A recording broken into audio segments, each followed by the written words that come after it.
Salut à tous, c'est Diamond de Diamond in the Sun. Aujourd'hui, on s'intéresse à une pièce que beaucoup d'entre nous ont possédée, sans même savoir sa valeur potentielle. La fameuse pièce de 10 francs Mathieu. Et oui, certaines de ces pièces valent aujourd'hui des centaines d'euros. Que vous en ayez dans vos tiroirs ou que vous soyez collectionneur, on va voir ensemble quelles versions sont rares et ce qui les rend si précieuses. Restez bien jusqu'au bout pour ne pas passer à côté d'un trésor caché. C'est parti, générique!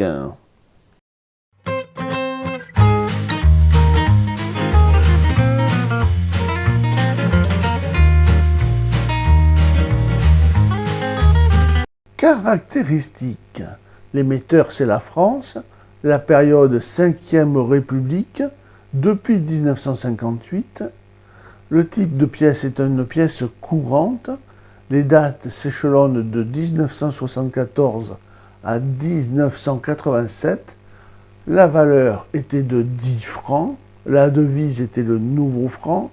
La composition cupro, aluminium, nickel.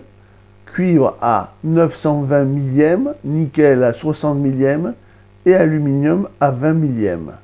Le poids de 10 grammes, diamètre 26,01 mm, l'épaisseur 2,54 mm, sa forme est ronde, la technique est une frappe à la presse, l'orientation est une frappe monnaie. La démonétisation s'est faite le 1er juillet 1993. L'avers, une carte de France rayonnante avec au centre RF en majuscule entrelacé. L'écriture est en latin, l'inscription République française, RF, Mathieu et la date. Le graveur étant Georges Mathieu. Des idées cadeaux de Noël pas chers, c'est le moment d'en profiter. Des cadeaux pas chers, très intéressants et très utiles si vous aimez les commémoratives. Voici mes 2 derniers livres. Le premier, c'est le livre allemand où je vous ai mis toutes les commémoratives de 2006 à 2024 et surtout je vous ai mis tous les tirages et les tarifs.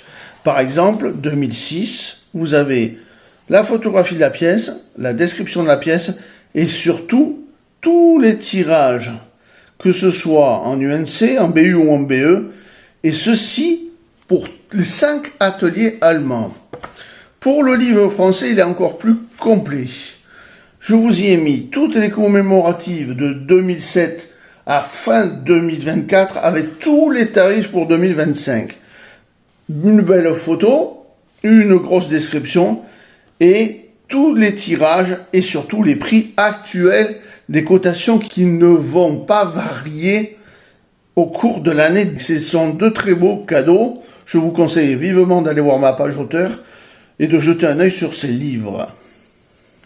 Au revers, des représentations stylisées d'une France industrielle. Forme de grue, de pylônes et de bâtiments. L'écriture est en latin, l'inscription 10 francs, le graveur Georges Mathieu.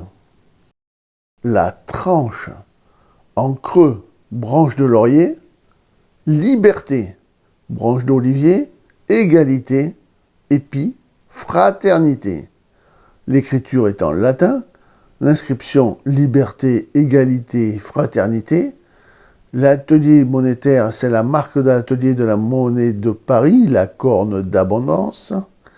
Et c'est Pessac qui tire les monnaies depuis 1973, donc pour cette monnaie également. Le différent, c'est le dauphin d'Émile Rousseau, graveur général des monnaies et de la monnaie de Paris de 1974 à 1994. Pour ce type, il existe 2 types de tranches. La tranche A est lisible lorsque la carte de la France à l'avers est placée vers le haut, et la tranche B La tranche B est lisible lorsque la valeur faciale au revers est placée vers le haut, la tranche étant marquée avant la frappe.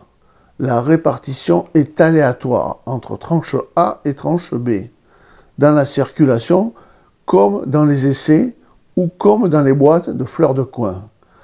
Elle se répartit de manière égale entre les deux types de tranches.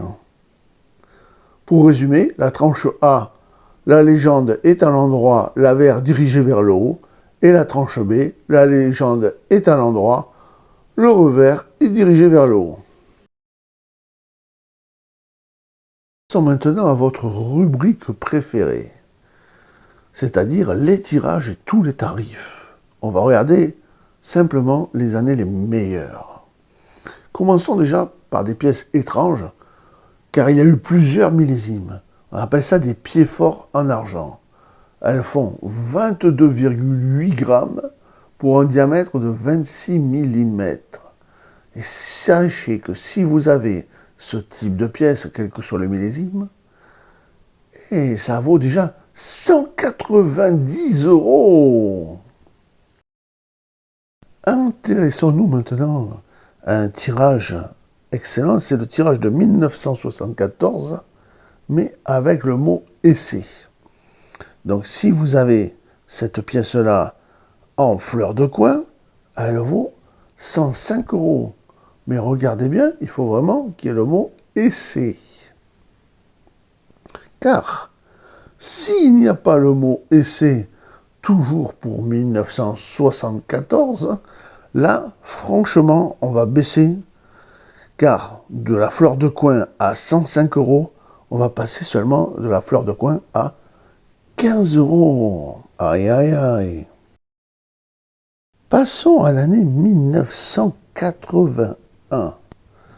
C'est une bonne année quand même. Déjà, si vous avez cette pièce pour 1980 en TTB, elle vaut 16 €. En sup, elle vaudra 24 €. Et en fleur de coin, le meilleur des états, elle vaut déjà 50 €. C'est pas mal du tout. Passons maintenant au tirage de 1985. Alors, la pièce va être chère quand elle est dans un état quasi parfait. Dans un état TB, elle vaut 8 €.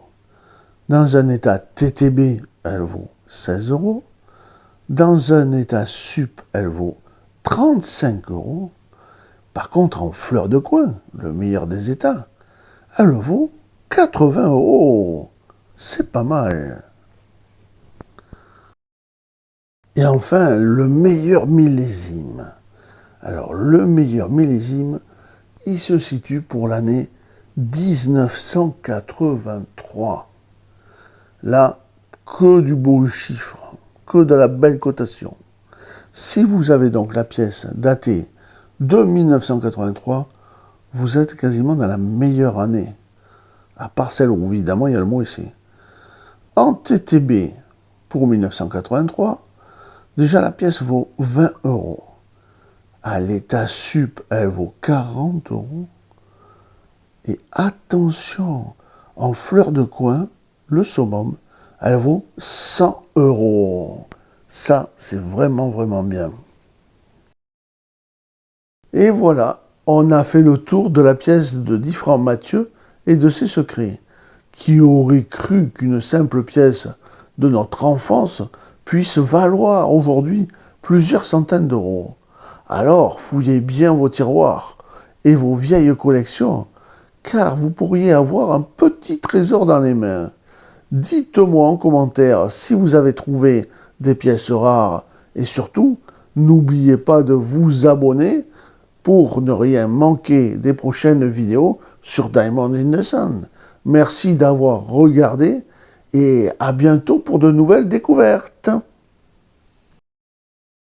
Des idées cadeaux de Noël pas chers, c'est le moment d'en profiter. Des cadeaux pas chers, très intéressants et très utiles si vous aimez les commémoratives. Voici mes 2 derniers livres. Le premier, c'est le livre allemand où je vous ai mis toutes les commémoratives de 2006 à 2024. Et surtout, je vous ai mis tous les tirages et les tarifs.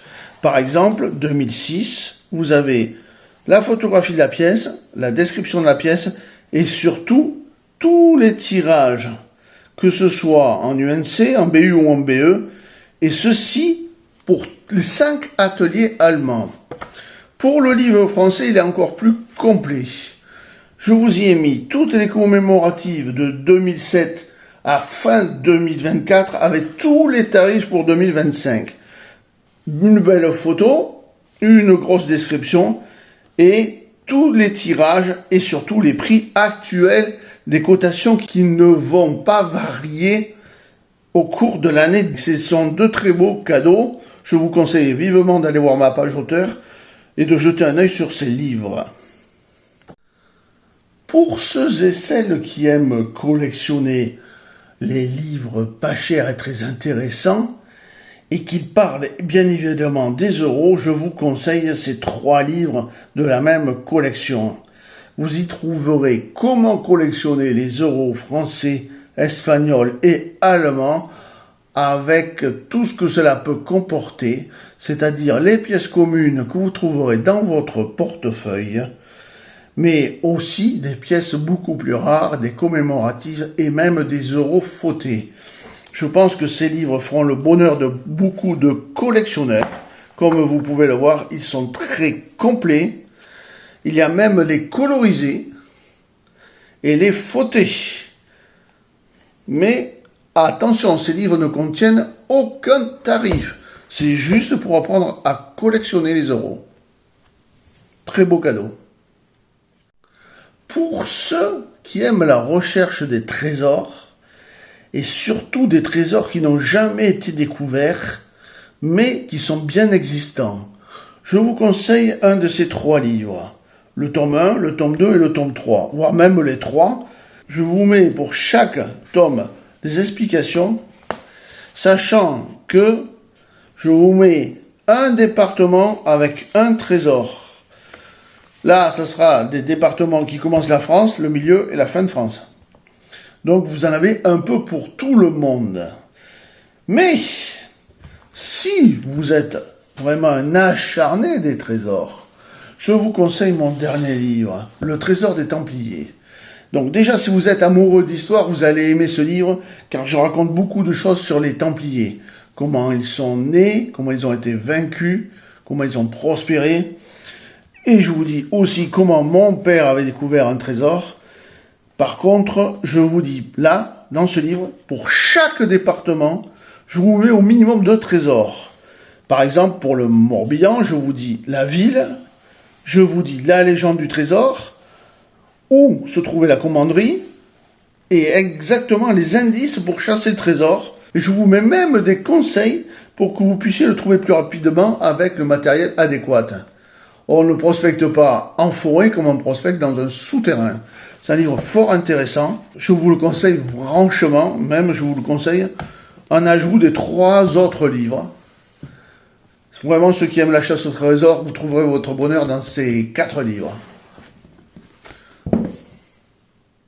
Pour ceux qui aiment purement l'histoire, notamment l'histoire antique et l'histoire de Rome, je vous ai concocté 2 livres où je me suis mis à la place de Jules César et aussi d'Auguste. Ce sont des livres faciles à lire et je me suis mis vraiment à leur place, c'est-à-dire que je suis dans leur tête, mais tous les faits que vous rencontrez dans ces livres sont historiques, mais vus d'un point de vue personnel. Donc je vous les conseille, ils sont très intéressants à lire. Et n'hésitez pas, ils ne sont pas chers non plus. Et enfin, pour ceux qui aiment Napoléon Ier et surtout les pièces en or. Alors là, je vous ai sorti un énorme pavé. Il est très volumineux, il est très large, très grand. Et il y a toutes les pièces que vous trouvez de Napoléon Ier, des pièces françaises. Je ne parle pas des pièces d'autres pays, italiennes et tout ça. Mais en plus de ça, je vous mets, c'est très complet, combien vaut la pièce selon l'état, selon l'atelier et selon la date. Je vous mets bien sûr comment est représentée la pièce, tout le descriptif de la pièce, Donc ça, c'est vraiment pour les collectionneurs d'or et d'argent. Si vous avez des Napoléons en or et d'argent, vous y trouverez votre bonheur, car le livre référence vraiment toutes les pièces. Comme cette magnifique pièce-là que je voudrais bien avoir, mais que je n'ai pas encore. Vous voyez, c'est parfait. Voilà. Un très très beau cadeau pour Noël aussi.